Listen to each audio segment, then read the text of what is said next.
പ്രമുഖ നേതാക്കൾക്ക് ചുമതല നൽകിക്കൊണ്ട് കോർപ്പറേഷനുകൾ പിടിച്ചെടുക്കാനുള്ള നീക്കം KPCC ആരംഭിച്ചിരിക്കുന്നു. വിവാദങ്ങളും ക്യാപ്റ്റൻസിയും ഒക്കെ അതിൻ്റെ വഴിക്ക് പോയിക്കോട്ടെ എന്നും ശക്തമായ പ്രവർത്തനമാണ് തൻ്റെ ലക്ഷ്യം എന്നുള്ളത് KPCC അധ്യക്ഷൻ സണ്ണി ജോസഫിൻ്റെ തീരുമാനമായി പ്രഖ്യാപിച്ചിരിക്കുകയാണ്. അതാണ് ഇനി നടക്കാൻ പോകുന്നത്.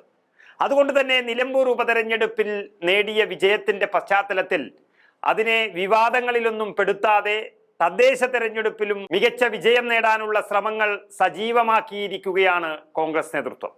ഇതിന്റെ ഭാഗമായി തദ്ദേശ തെരഞ്ഞെടുപ്പിൽ സംസ്ഥാനത്തെ കോർപ്പറേഷനുകൾ പിടിച്ചെടുക്കാൻ മുതിർന്ന നേതാക്കൾക്ക് ചുമതല നൽകിക്കഴിഞ്ഞു KPCC. അതായത് കേരളത്തിലാകെയുള്ള 6 കോർപ്പറേഷനുകളിൽ 5ഉം LDFനാണ് ഇപ്പോൾ ഉള്ളത്. അവരാണ് ഭരിക്കുന്നത്. അത് വലിയ നഷ്ടമാണ് UDFന് 2021 നിയമസഭാ തെരഞ്ഞെടുപ്പിൽ ഉണ്ടാക്കിയത്. നിയമസഭാ തെരഞ്ഞെടുപ്പ് നടക്കുന്നതിന് വെറും 4 മാസം മുൻപാണ് തദ്ദേശ തെരഞ്ഞെടുപ്പ് നടന്നതും കോർപ്പറേഷനുകളെല്ലാം UDFന് നഷ്ടപ്പെട്ടതും. കണ്ണൂർ എന്ന K സുധാകരന്റെ തട്ടകം മാത്രമാണ് കോൺഗ്രസിന് പിടിച്ചെടുക്കാൻ കഴിഞ്ഞ ഏക കോർപ്പറേഷൻ. എങ്ങനെ നോക്കിയാലും കോൺഗ്രസിന് ലഭിക്കേണ്ടുന്ന കൊച്ചി അതുപോലെ തൃശൂർ കോർപ്പറേഷനുകൾ കാലുവാരലും അഹങ്കാരവും കൊണ്ട് കോൺഗ്രസ് കളഞ്ഞതാണ്. തൃശൂരിൽ ഏറ്റവും വലിയ ഒറ്റക്കക്ഷി കോൺഗ്രസ് ആണ്. 1 സീറ്റിന്റെ വ്യത്യാസത്തിലാണ് 5 വർഷം LDF സ്വതന്ത്രൻ അവിടെ ഭരിച്ചത്. അത് തന്നെ കോൺഗ്രസ് നേതൃത്വത്തിന്റെ കഴിവുകേടാണ് വ്യക്തമാക്കുന്നത്. അതുപോലെ തന്നെയാണ് കൊച്ചിയും. മേയർ സ്ഥാനാർത്ഥിയായിരുന്ന N വേണുഗോപാൽ അടക്കം തോറ്റത് കാലുവാരൽ കൊണ്ടാണ്. 3-4 സീറ്റിന്റെ വ്യത്യാസത്തിലാണ് അവിടെയും LDF 5 കൊല്ലം ഭരിച്ചത്. എന്നാൽ തിരുവനന്തപുരം, കൊല്ലം, കോഴിക്കോട് കോർപ്പറേഷനുകളിൽ UDFന്റെ നില അല്പം കഷ്ടമാണ്. ഏതായാലും എല്ലാ കോർപ്പറേഷനുകളിലും മിന്നും വിജയം നേടിയാൽ മാത്രമേ നിയമസഭാ തെരഞ്ഞെടുപ്പിൽ വലിയ മാറ്റമുണ്ടാക്കാൻ കഴിയുകയുള്ളൂ എന്ന് വ്യക്തമാണ്. അതുകൊണ്ട് പ്രമുഖരിൽ പ്രമുഖരായ നേതാക്കൾക്ക് തന്നെ ചുമതല നൽകിയിരിക്കുകയാണ് KPCC. അതുപ്രകാരം കണ്ണൂരിൽ ഒരു മാറ്റവുമില്ല. കണ്ണൂർ കോർപ്പറേഷന്റെ ചുമതല കണ്ണൂരിന്റെ തലവന് തന്നെയാണ്. K സുധാകരനാണ് ചുമതല. അതുകൊണ്ട് ഒന്നും നോക്കാനില്ല. എന്നാൽ കോഴിക്കോട് കോർപ്പറേഷന്റെ ചുമതല നൽകിയിരിക്കുന്നത് രമേശ് ചെന്നിത്തലയ്ക്കാണ്.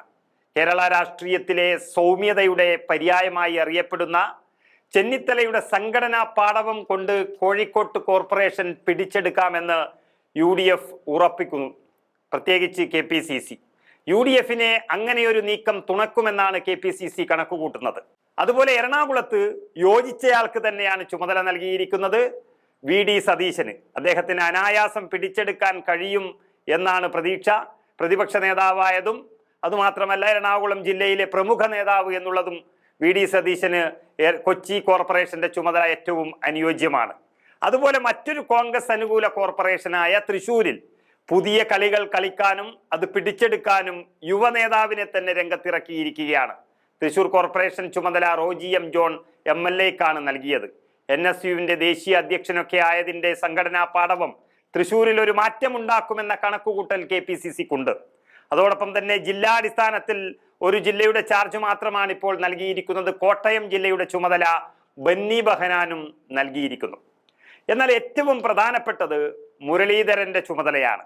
തിരുവനന്തപുരം കോർപ്പറേഷന്റെ ചുമതലയാണ് K മുരളീധരന് നൽകിയിരിക്കുന്നത്. ജയിക്കാൻ വേണ്ടിയുള്ളത് എന്നതിനപ്പുറം 2ാം സ്ഥാനത്തേക്കെങ്കിലും BJPയെ മറികടന്നെത്തുക എന്നുള്ളതാണ് തിരുവനന്തപുരത്തെ ഏറ്റവും വലിയ ടാസ്ക്. അവിടെ പ്രതിപക്ഷം ഇപ്പോൾ BJPയാണ്. അതിനെ മറികടന്ന് ഭരണം പിടിക്കാൻ CPMനെയും മറികടക്കുക എന്നത് മുരളീധരനെ സംബന്ധിച്ചിടത്തോളം വലിയൊരു വെല്ലുവിളി തന്നെയാണ്.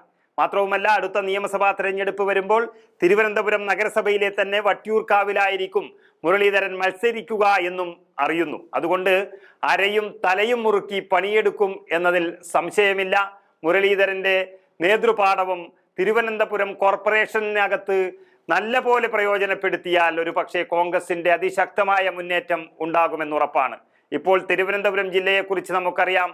ഒരുപാട് നേതാക്കന്മാർ വസിക്കുന്ന ജില്ലയാണെങ്കിലും 1 രൂപയുടെ ഗുണം പോലും പാർട്ടിക്ക് കിട്ടുന്നില്ല എന്നുള്ളതാണ് വാസ്തവം. 14ൽ 13 സീറ്റുകളും LDF നേടിയിരിക്കുന്ന തിരുവനന്തപുരം ജില്ലയിൽ ശക്തമായ എന്തെങ്കിലും മാറ്റമുണ്ടാക്കിയാൽ മാത്രമേ കോൺഗ്രസിന് ഭരണം പിടിച്ചെടുക്കാൻ കഴിയൂ എന്നുള്ളത് വളരെ വ്യക്തമാണ്. അതാണ് മുരളീധരന്റെ ഈ കോർപ്പറേഷൻ ചുമതല വളരെ പ്രധാനപ്പെട്ടതായി മാറുന്നത്. ഏതായാലും നിലമ്പൂർ ഫലം ഏറെ പ്രതീക്ഷ നൽകുന്നതാണെന്നും 2026 തിരഞ്ഞെടുപ്പിലേക്കുള്ള ചൂണ്ടുപലകയാണെന്നും KPCC അധ്യക്ഷൻ അഡ്വക്കേറ്റ് സണ്ണി ജോസഫ് MLA വ്യക്തമാക്കിയിരിക്കുന്നു. ടീം വർക്കിന് കിട്ടിയ അംഗീകാരമാണ് നിലമ്പൂരിലേതെന്നും അതേ ടീം വർക്കാണ് ഇനിയും കേരളത്തിൽ ഉണ്ടാവുകയെന്നാണ് KPCC വ്യക്തമാക്കുന്നത്. ഏതായാലും മുരളീധരൻ അടക്കം 7 പേർക്ക് ചുമതല നൽകുക വഴി ഇനിയുള്ള പോരാട്ടം ഗൗരവമായും ഒരു യുദ്ധപ്രഖ്യാപനമായും കാണുകയാണ് KPCC എന്ന് വളരെ വ്യക്തമാണ്.